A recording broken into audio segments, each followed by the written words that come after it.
What's up, nerds? Welcome to another Rogue Spartan, my DNA vlog series. I'm Corey. Sanna's joining me today. We're going to talk about Supergirl, Season 2, a little bit. Yeah. So we have... Is this Season 2? It is Season 2. Oh, Season 1 was so long. Yeah. Okay. It's because it's a CW show. Yeah. It's going to be long. Yeah, Supergirl's moved to CW. You can really tell. We have a couple questions about Season 2 so far. But what do you think of Season 2 so far? It's different from it being on CBS to CW. Like, totally different. Like, what the place where the, what are they called? The agents. The DO. The DEO. Like, the place they are at is, like, completely different, and they try to play it off like, oh, this was just another part of the building, when it's just, like, a completely redone set. Mm-hmm. I noticed they clearly didn't work out a good contract with Calista Flockhart because she leaves expensive. Catco for her personal reasons, which her character would never do that, nor did they ever set up her character to ever do that. But other than that, I like it. I mean, it picks up exactly where it left off with that Kryptonian pod and, you know, them wanting to know who's inside of it. Yeah. But I like it, but you can definitely tell the changes. Mm-hmm. And I don't know how well they're masking the changes. Yeah. Yeah, you can definitely tell just from like the fight choreography. You can tell that the Arrow and Flash teams are on the fight choreography. You can tell that the Flash special effects people are on the special effects. Like, these teams that have been doing this for 4 and 5 years already have taken over this show, and like, even though they have a smaller budget, you can see that you can see that the experienced teams are on this project instead of a CBS. Everything on CBS is either a sitcom or a crime drama. Like, they don't really do a lot of shows with special effects, and like, that's something we talked about early on last year about Supergirl, was how bad the special effects were. And like, you can definitely tell that the show's come a long way in that aspect, and especially the fight choreography too. So it's ironically like less cheesy this season, even though CW is like the home of cheesiness. So I don't know if it was just that cheesy on CBS or what, but it feels a little more like matured. Yeah, well, the tone definitely feels more in line with something like Flash. That's the more lighthearted of the CW superhero shows. Arrow's pretty dark, and Legends of Tomorrow, I can't really tell where that show's going right now, but I know you don't really watch those shows, but you're going to have to, because the 4-way crossover is coming up soon. But we have a couple questions. One is from longtime subscriber Max. He asks, how do we feel about Superman? And he knows that I hate Superman. Yeah. Ever since the Christopher Reeves movies totally destroyed that character and what that character is. I'm going to go second, but I want to know your initial impressions of Superman. They got, I forget what his name is. I'll look that up, but I'll let you. I never really watched Superman movies, so I don't really have an opinion about Superman. I'll say this. Anything is better than what they were doing in season 1, where she was like messaging him and texting him. And it drove me absolutely insane. Hey, cuz. What's up, cousin? No. The actor is Tyler Hoechlin from Teen Wolf. He's on MTV's Teen Wolf. So anything is better than that. I'm glad they kind of like introduced him and got it over with. And now it's not this like, it's not that the show needed Superman. It needed to stop referring to him without showing him, because it just made it seem like they couldn't afford it, and it was just annoying. So he came for what, 2-3 episodes? Oh, he was in it for like 5 episodes. No, it's not that far in. This is episode 7. Is it? Yeah. Well, I don't know. I think 1 episode would have sufficed, but it felt a little like, I don't know, Team Superhero. Like, it got kind of cheesy again with him there. Well, if you watch the other superhero shows on CW, that's exactly what. Yeah. That's what all of the shows are. Like dumbed. It's Arrow, but it's Team Arrow. Yeah, it dumbed Kara down a little bit. I think she's this strong, independent woman, and it made her this I don't know. It just made her so reliant on him, and it just having him in 1 or 2 episodes had its place, but more than that, I think it was just overkill. And he's like, all right, cuz, gotta go. It's just, I hate this whole cousin thing. It's so annoying. Yeah. Everybody knows that I hate Superman as a character, and last year on multiple episodes of our old TV talk show, I said Supergirl would have been a much better show if it existed in a world without Superman. Mm-hmm. I actually really like the actor they picked as Superman. I know I that him. The initial photos and stuff made him look small, made him look I don't know. He looked off, especially because Henry Cavill, who plays Superman in the movies, is so he commands presence. You'd say what you will about those movies, but he looks like Superman. And I even saw memes on Facebook and Twitter and stuff of it said name brand Superman, it would show Henry Cavill, and it said bargain brand Superman, and it showed this Tyler Hoechlin. But when the show started, and he presented himself as Clark Kent very well. Yeah. He presented himself as Superman very well. And the way he went about the character is so different from Henry Cavill's that this is what Superman is supposed to be, and in turn what Supergirl is supposed to be. They are supposed to be a beacon of hope. They are supposed to look for the good in everything.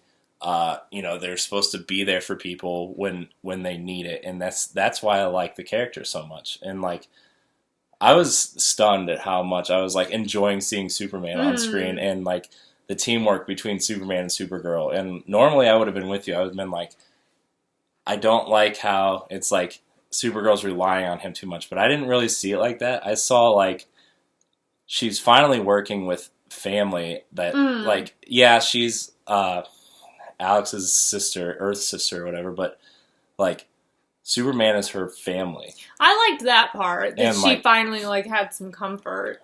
Yeah, and and the fact that she got to work with family, and we got to see Superman outside of a text message or a blacked out silhouetted face, and that really cleared a lot of stuff up for me.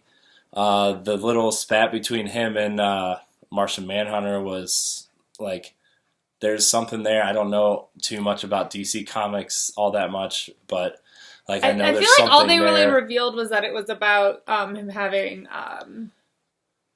kryptonite. Yeah, but there's a whole Superman versus Marvin the Martian, Martian Manhunter storyline.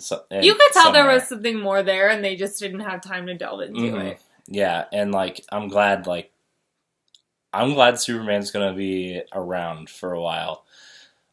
So that I was really impressed with the actor's presence of Superman and his Clark Kent. I think he nailed it, and I was really surprised at how much I liked it. So I liked it. I just didn't want it to keep going. Yeah, well, I just from keeping up with this stuff, I knew it wasn't going to keep going. I know he's only going to have a recurring role a couple episodes towards the end of the season and stuff like that. We have a second question. Basically, what do we think of season 2 so far, and where do we want it to go?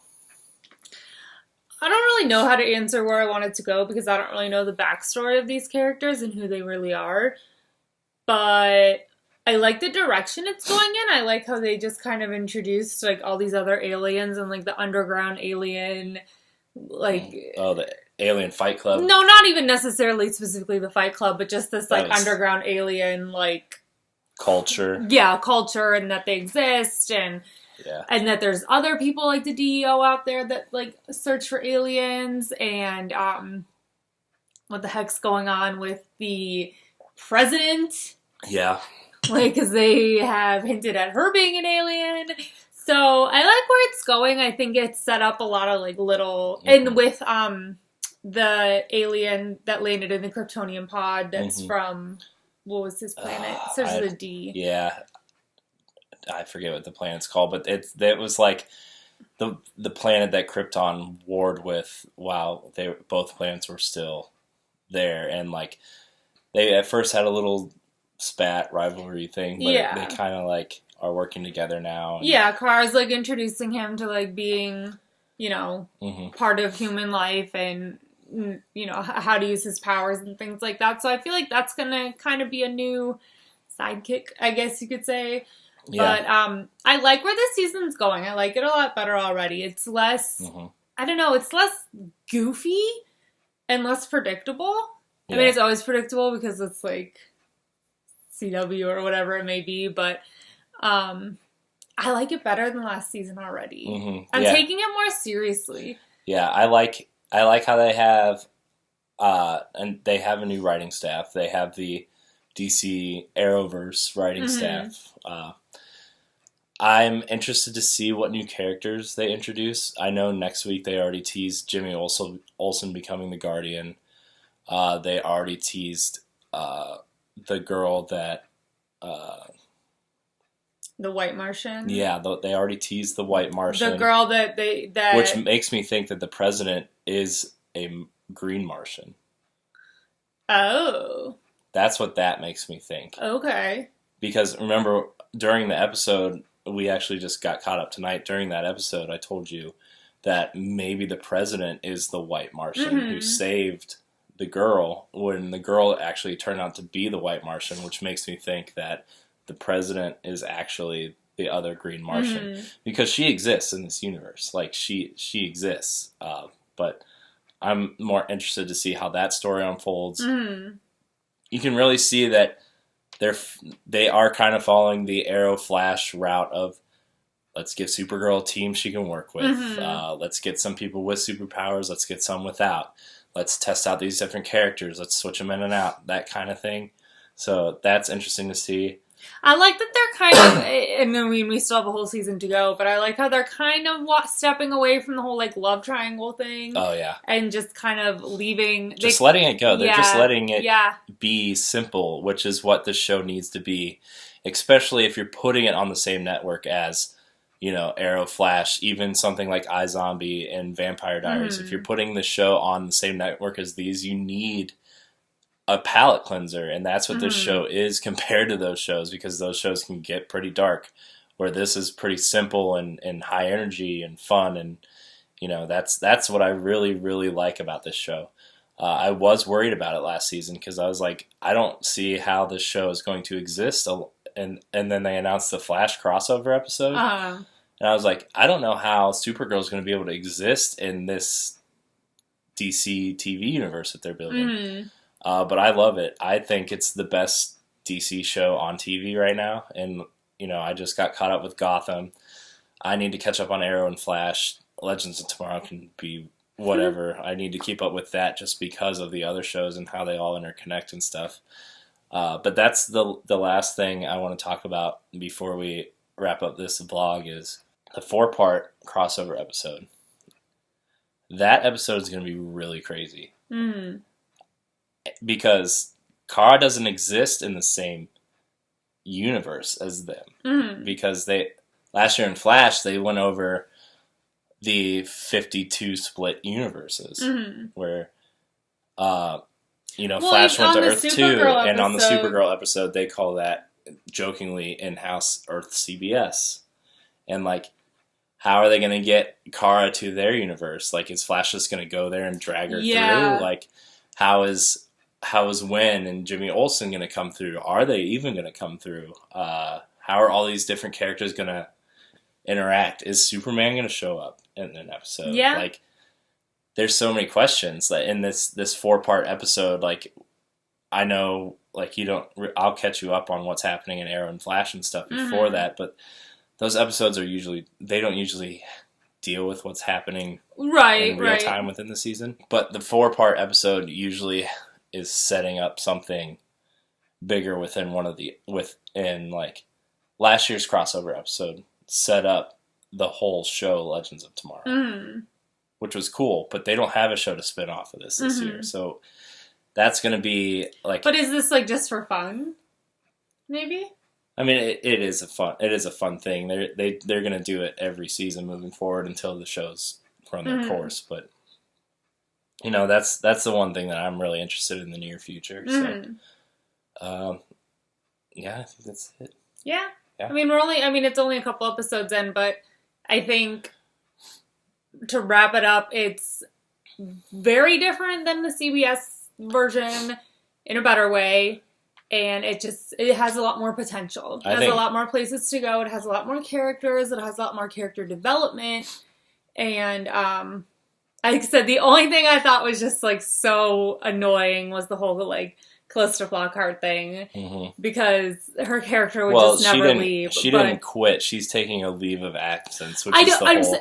that's so, like, minuscule in the scheme of the show, but that's the only thing where I was, like, really... Especially because last year they pushed their chemistry so hard. Yeah. That they were, like... I miss her a little bit. Yeah, I do too. Like, she added something to that show, especially towards, like, the mid to end of that series, or the first season was... And, like, she was the role model for Kara, even though she didn't want to show it all the time. You could see how their relationship was developing, and that relationship is missing.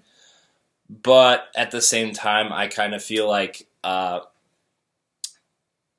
new characters they're adding, and I think, Superman kind of filled that role for a little bit. I think future characters are going to fill that role a little bit. It's a small price she's going to be pay. back. She's coming back for... I think she signed on for 7 episodes this season, so she'll be back. It's not like she's gone forever, but... I think it's a small price to pay for the improvements. Yeah. Oh, yeah. Definitely. It's a good trade-off. Yeah. This season 2 is awesome. I think it's better than Arrow's second season, which is the best season of Arrow, and probably the best season of any of the CW superhero shows. So I think so far it's better than that. So we'll see where it goes. Storylines are real simple this year, which is what the show needed. I think we said that already. There's not like 5 or 6 branching paths of where it could go. Like, you really only have like 2 questions. Like, who is the president? Who is this white Martian? And like, who is behind this, because that white Martian is working for someone. Yeah, things got real complicated in season 1, so hopefully it kind of stays simple, because for like a viewer like me, when it starts getting complicated, I just kind of shut down, because I will never understand the entire universe and the entire background and the entire backstory, so why try? Yeah. So when it stays simple, I can stay more engaged, and when it would get complicated, I was kind of like, oh, okay, maybe next episode I'll... be more into it. But so far, I get everything that's going on with zero understanding of the backstories or anything. So yeah, I mean, they are doing a good job of like delivering this show as its own thing, and it doesn't really like there's winks and nods to stories and other movies and shows and comics and stuff, but it's doing a good job of delivering you its own contained story, and this is where this fits in this universe now. So I love it. I can't wait to see how this show evolves, and like I'm really interested to see how it evolves with the other shows specifically, especially with that crossover episode. So we'll be back after that crossover episode to talk more Supergirl. I think a quarterly update from us will be good for that, for the vlog. So because a lot happens every couple episodes. Yeah. So it's too hard to do it once or twice a season, because too much happens. Yeah.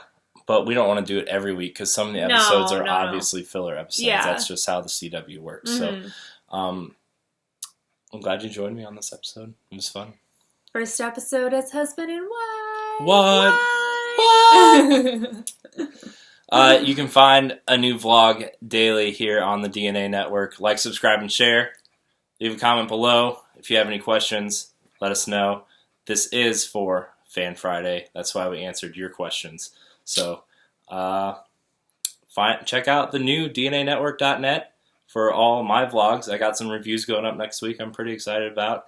A couple other videos, so it's going to be good stuff. Yay! And subscribe to our YouTube, like us on Facebook, follow us on Twitter. All that information is probably right here. So thank you so much for watching. And until next time. Bye. We love you.